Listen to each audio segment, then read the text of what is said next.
El tren que nunca llegó. Era una noche de invierno especialmente fría. El aire era tan denso que cada respiración parecía pesar más de lo normal. Había salido tarde del trabajo, como de costumbre, y me dirigía a la estación para tomar el último tren de la noche. Era mi rutina, llegar a casa después de la medianoche, calentar algo rápido para cenar, y dormir unas pocas horas antes de repetir el ciclo al día siguiente. Cuando llegué a la estación, algo se sentía diferente. Estaba desierta, excepto por un anciano sentado en un banco de madera al final del andén. Vestía un abrigo raído y un sombrero que le cubría la mayor parte del rostro. Parecía estar dormido, pero al pasar junto a él, murmuró algo. Me detuve, tratando de escuchar, pero solo pude captar una palabra: destino. ¿Qué dijo?, pregunté. El anciano no respondió. Lo miré fijamente por un momento, pero su cabeza permaneció inclinada, como si nunca hubiera hablado. Dejé el asunto de lado, pensando que tal vez era solo un vagabundo delirando. El tren llegó a la medianoche en punto, como siempre. Los vagones lucían más antiguos de lo normal, con pintura desgastada y ventanas empañadas por el frío. Me extrañó, pero no le di mucha importancia. Subí y encontré un asiento junto a la ventana. Había apenas 2 personas más en el vagón, una mujer de cabello oscuro que miraba fijamente su bolso y un hombre de traje leyendo un periódico. El tren comenzó a moverse, y durante los primeros minutos todo parecía normal. Pero cuando miré por la ventana, noté algo extraño. El paisaje que solía reconocer, con luces de pequeños pueblos, estaciones y caminos, había desaparecido. En su lugar, solo había un campo oscuro y neblinoso que parecía extenderse infinitamente. Miré el reloj, las 12:15. El tren no había hecho ni una sola parada, lo cual era inusual, ya que debía detenerse al menos 2 veces antes de mi estación. Intenté mantener la calma. Me acerqué al hombre del periódico, pensando que tal vez él tendría una explicación. Toqué su hombro suavemente, pero no respondió. Lo llamé un par de veces hasta que, sin querer, el periódico cayó al suelo.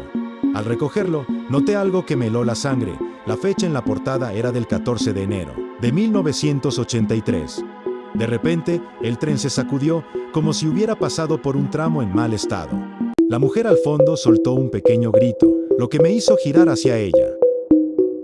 Estaba abrazando algo contra su pecho, una carta amarillenta con una palabra escrita en tinta borrosa. Me acerqué lentamente, tratando de leer lo que decía. Lo siento. La mujer levantó la mirada y nuestros ojos se cruzaron. Algo en su expresión no era humano. Sus ojos estaban completamente vacíos, como si no hubiera vida en ellos. Retrocedí instintivamente, tropezando con uno de los asientos.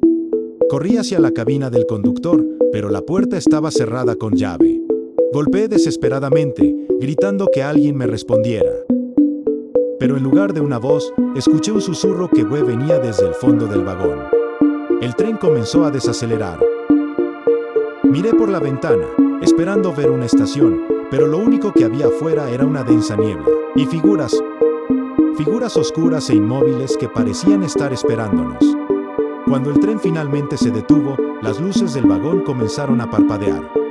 El susurro se hizo más fuerte, más insistente. No debiste subir, decía una voz que reconocí como la del anciano de la estación. Las figuras comenzaron a moverse hacia el tren. No eran personas, eran sombras, con formas humanas pero sin rostros, sin rasgos. Una de ellas subió al vagón y caminó directamente hacia mí. No tenía pies, pero sus movimientos eran fluidos, como si se deslizara sobre el suelo. Retrocedí hasta que no tuve más espacio. Cerré los ojos, esperando lo peor.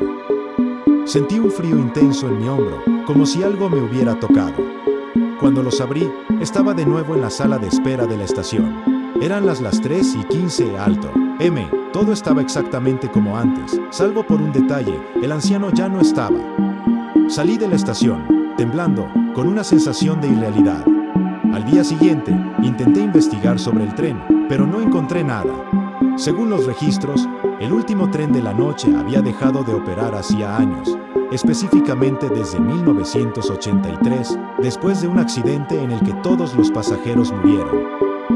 Desde entonces, evito los trenes nocturnos, y cada vez que paso cerca de una estación, siento la mirada de algo o alguien que aún me espera, del otro lado de la neblina.